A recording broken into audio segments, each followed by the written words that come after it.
I'm going to be reading Go Ask Alice by Anonymous.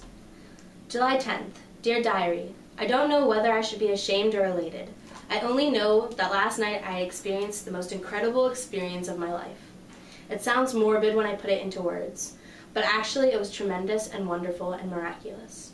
The kids at Jill's were friendly and relaxed and at ease, and I immediately felt at home with them. They accepted me like I had always been one of their crowd, and everyone seemed happy and unhurried. I loved the atmosphere. It was great, great, great. Anyway, a little while after we got there, Jill and one of the boys brought out a tray of Coke, and all the kids immediately sprawled out on the floor, on the cushions, or curled up together on the chairs and the sofa. Jill winked at me and said, "Tonight we're playing Button, Button, Who's Got the Button? You know, the game we used to play when we were kids." Bill Thompson, who was stretched out next to me, laughed. "Only, it's too bad we don't have somebody to babysit." I looked up and smiled at him. I didn't want to appear too stupid. Everyone sipped their drinks slowly, and everyone seemed to be watching everyone else. I kept my eyes on Jill, supposing that anything she did, I should do.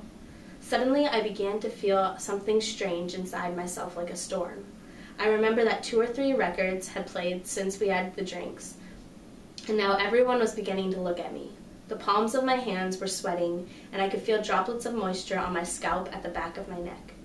The room seemed unusually quiet, and as Jill got up to close the window shades completely, I thought, "They're trying to poison me.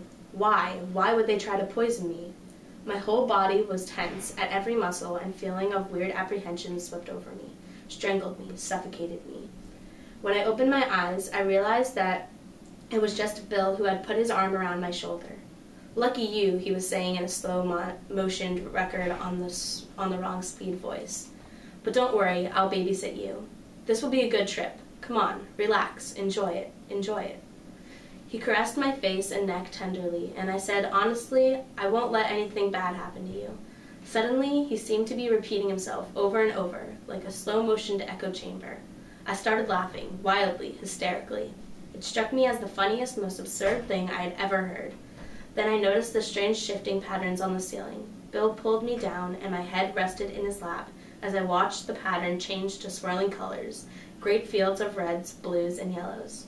I tried to share the beauty with the others, but my words came out soggy, wet and dripping or tasting of color.